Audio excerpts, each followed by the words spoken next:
एक जुगनू ने कहा, मैं भी तुम्हारे साथ हूं, वक्त की इस धुंध में तुम रोशनी बनकर हो। सुंदर लिखा।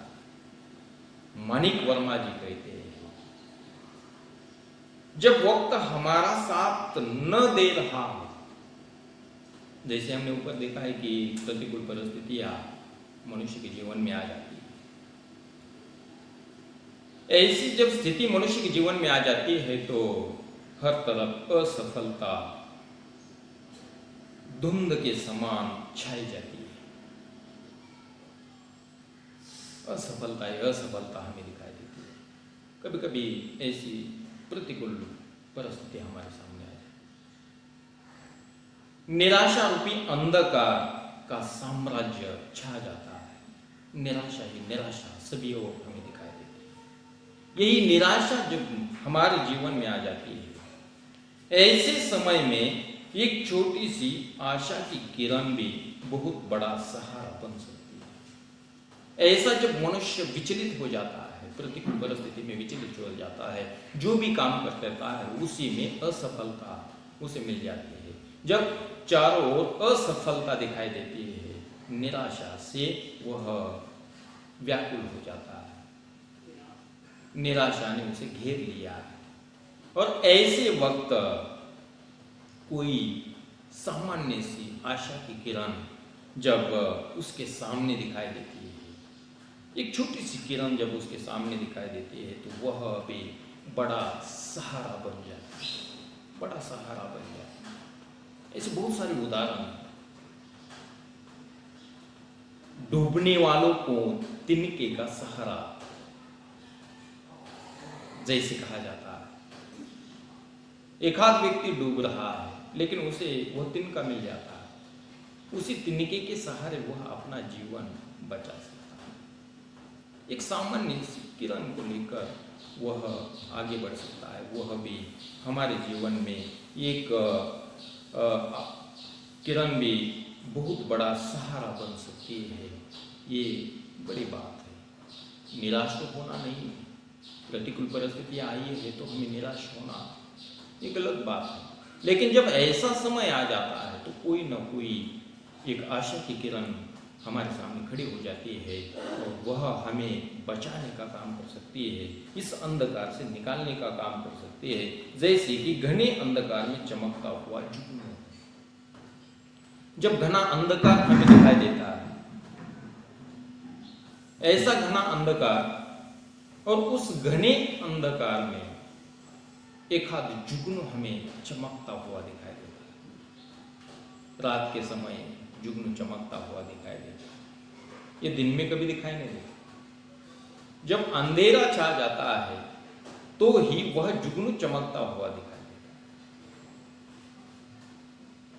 है। जिस तरीके से वह जुगनू रात के अंधेरे में चमकता है, एक सामान्य सा प्रकाश हमें दिखाई देता है, वही किरण काफी है।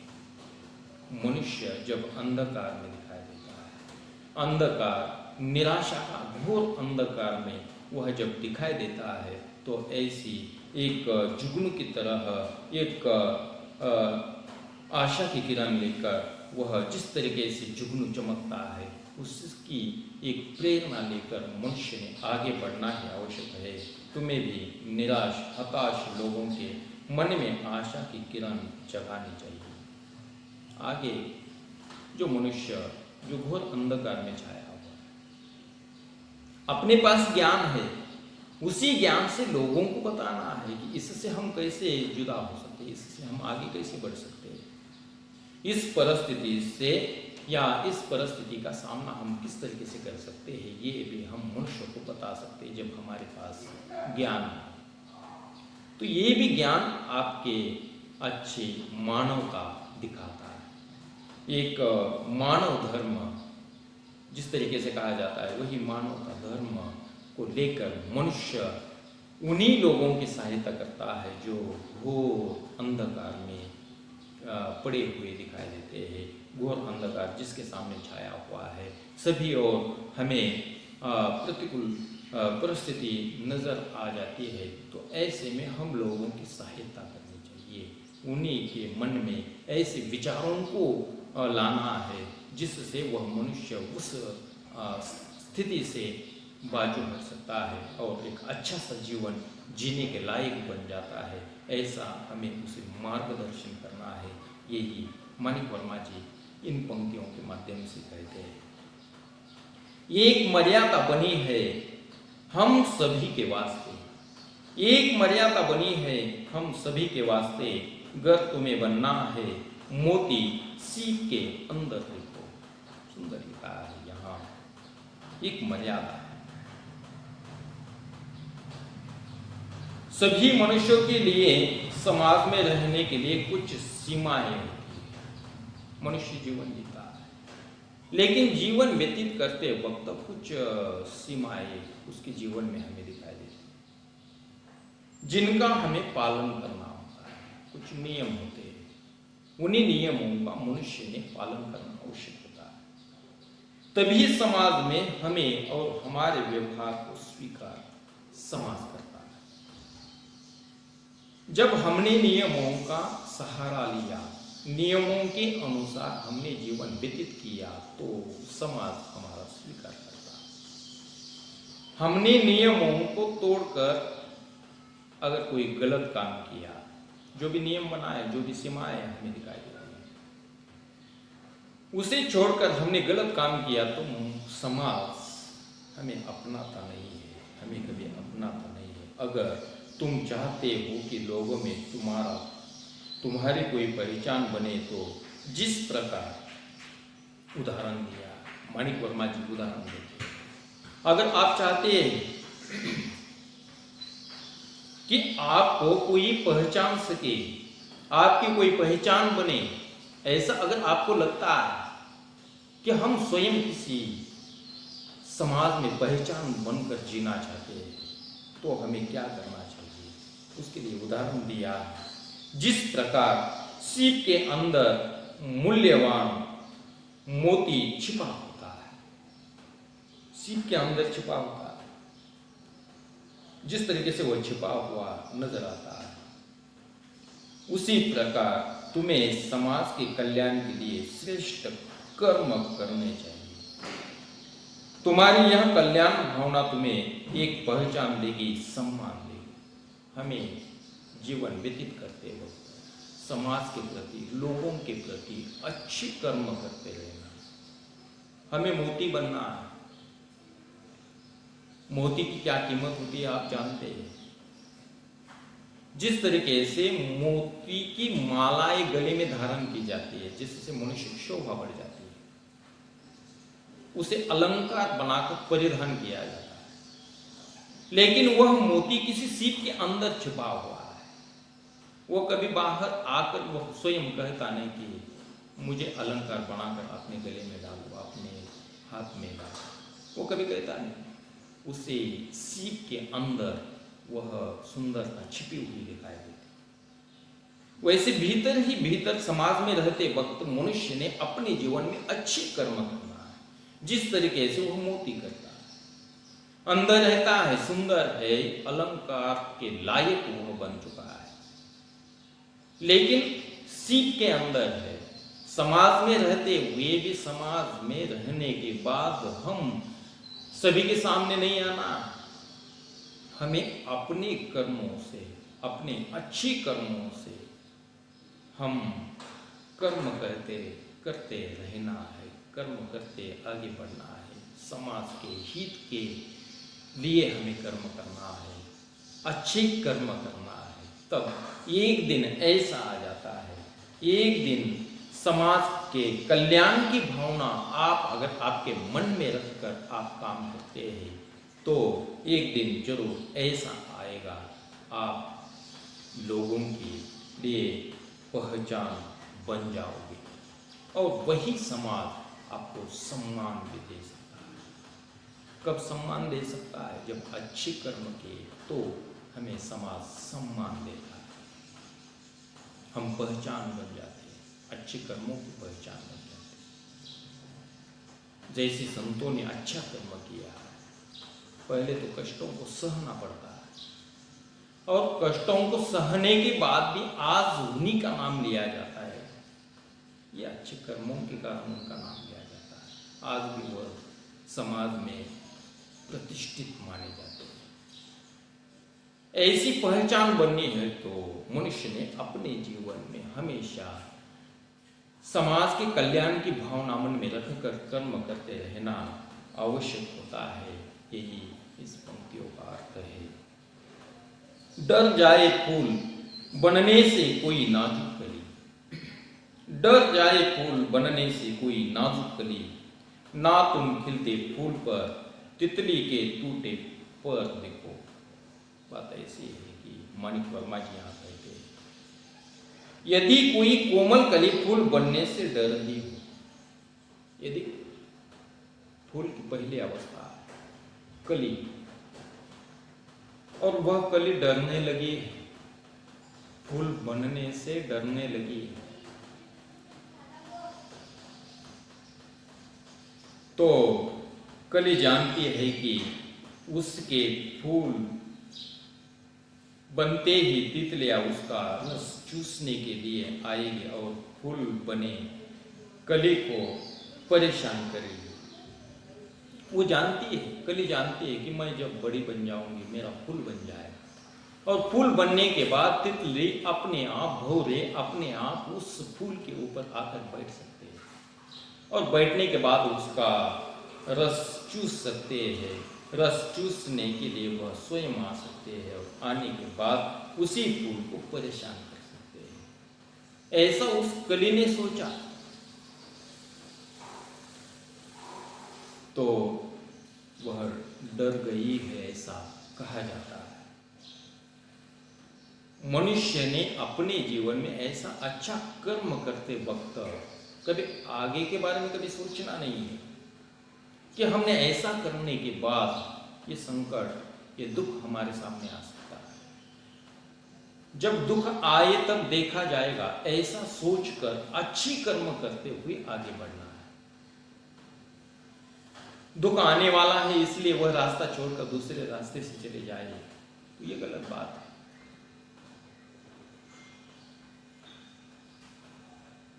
इसलिए कली से हमें ये संदेश लेना है। कली कभी स्वयं मन में कभी ऐसा विचार नहीं करती कि मैं फूल बन जाऊंगी, फूल बनने के बाद बहुरे आएंगे, तितली आएंगी और तितली आने के बाद वो मुझे परेशान करेंगे, ऐसा सोचती नहीं। लेकिन माणिक वर्मा जी हमें बताते हैं, हमें उससे कुछ संदेश देना चाहते हैं कि उसने अगर ऐसा सोचा तो वो फूल ही नहीं बनेगी।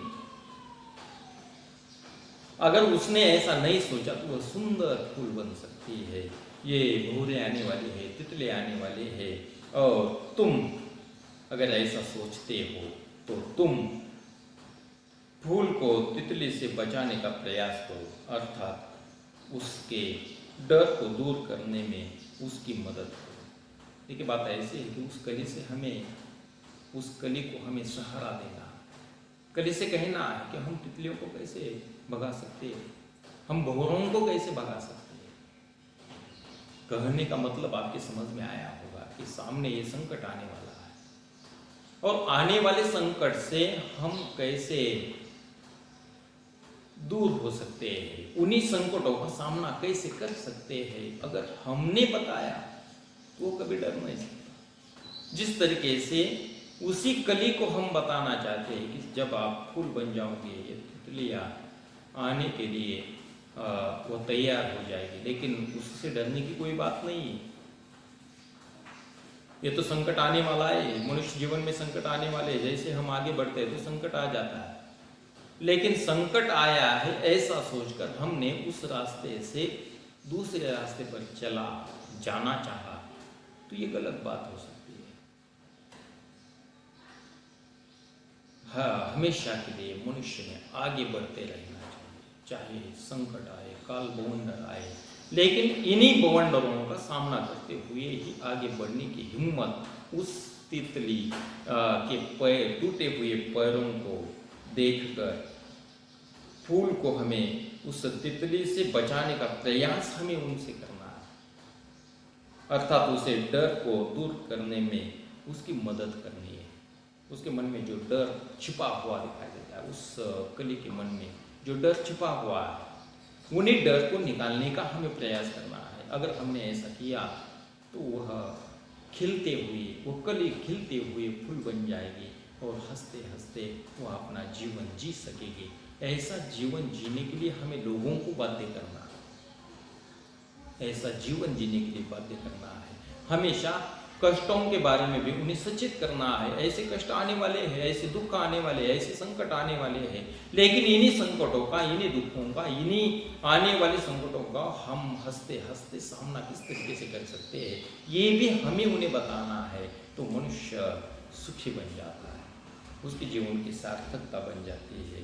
ऐसा हम जीवन के साथ अगर हम जीवन व्यतीत करते हैं तो यही मानवता है, यही मानव धर्म है। ऐसा माणिक वर्मा जी इन पंक्तियों के माध्यम से कहते हैं। कोई ऐसी शक्ल जो मुझको दिखे इस भीड़ में, कोई ऐसी शक्ल तो मुझको दिखे इस भीड़ में, मैं जिसे देखूं उसी में तुम मुझे अक्सर देखो, मैं जिसे देखूं उसी में तुम मुझे अक्सर देखो। यह संसार मनुष्य का एक सागर है, यह संसार सागर जिसे कहा जाता है, यह संसार सागर है। इसी संसार सागर में भीड़ भीड़ में जाने अनजाने अनगिनत चेहरे हर तरफ दिखाई देते हैं। जहां भी देखो मनुष्य दिखाई देता है, मनुष्य ही मनुष्य दिखाई देता है। ये संसार सागर, संसार सागर में तो मनुष्य होंगे। तो इस भीड़ में जाने अनजाने लोग हमें दिखाई देते हैं, अलग अलग तरीके के लोग हमें दिखाई देते हैं। मैं ईश्वर से प्रार्थना करता हूँ, मैं ईश्वर से विनती करता हूँ, ईश्वर मैं चाहता हूँ कि मैं जिसे भी देखूंगा मुझे उसी में तुम नजर आओ, तुम तो सर्वव्यापक हो। परमात्मा से विनती करते हैं। माणिक वर्मा जी कहते हैं कि मनुष्य जब जीवन सागर में इस धरती पर जीवन व्यतीत करता है, जीवन जीता है, तो हर तरफ मनुष्य मनुष्य दिखाई देते हैं, मनुष्य प्राणी दिखाई देते हैं। और फिर आगे वह कहते हैं कि मुझसे मेरी एक विनती है। वह विनती ऐसी है कि मैं जिसमें देखूं, जिस मनुष्य में देखूं, जिस प्राणी में देखूं, उसी में परमात्मा तू मुझे नजर आए, परमात्मा मुझे दिखाई दे। अगर ऐसा हो जाता है तो मनुष्य का जीवन सुखी बन जाता है। सभी में अगर मनुष्य बन जाए, मनुष्य में देवता दिखाई देने लगे, परमात्मा दिखाई देने लगा, तो हमारे हाथों से कोई गलत कर्म नहीं हो सकता। जिसके साथ हमें संबंध रखना है, जिसके साथ हमारा काम है, वह चाहे छोटा हो, बड़ा हो, गरीब हो, अमीर हो, चाहे जो भी हो, उसी में अगर हमें परमात्मा दिखाई देता है तो हम उसके साथ जो भी व्यवहार करते हैं वो व्यवहार एक अच्छा ही व्यवहार होगा। उन्हीं व्यवहारों में परमात्मा का स्थान होने के कारण हमारे हाथों से जो व्यवहार होगा वो अच्छा व्यवहार होगा। इसलिए मैं आपसे विनती करता हूँ कि आप मुझे उन्हीं सभी में, सभी मनुष्य में दिखाई दे, क्योंकि आप सर्वव्यापक हो। परमात्मा चराचर में भरा हुआ नजर आता है, वो सभी में है। जैसे प्रहलाद के उदाहरण के बारे में हम देख सकते हैं। प्रहलाद परमात्मा की आराधना करता था, लेकिन उसके पिताजी को वो पसंद नहीं था। जब पिताजी ने उसे परमात्मा का नाम लेने के लिए बाध्य कर दिया, तब उसने कहा कि मेरा परमात्मा चराचर में समा हुआ है, उसी खंभे में है, सभी में परमात्मा है। जब खंभे पर प्रहलाद के पिताजी लात मारते हैं तो उसी से परमात्मा नरसिंह अवतार प्रकट हो जाता है, वहाँ उनका अंत हो जाता है। ये आपको उदाहरण है।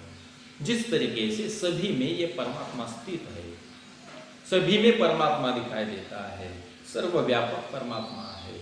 ये होने के बावजूद भी मनुष्य के साथ जब व्यवहार करता है तो इस ढंग से देखता नहीं, इसलिए यहाँ माणिक वर्मा जी गजलकार कहते हैं कि मैं जिसे देखूं उसी में तुम मुझे अक्सर देखो। मैं जहाँ भी देखो, मैं जिस मनुष्य को देखूं, मैं जिस प्राणी को देखूं, उसी में तुम मुझे नजर आए। ऐसी ये गज़ल माणिक वर्मा की सुंदर लिखने के बजाय हमें कर्मों से सुंदर लिखना आवश्यक है, ऐसा यहाँ एक संदेश माणिक वर्मा जी ने अपनी गज़ल में दिया है। शायद ये गज़ल आपको समझ में आए।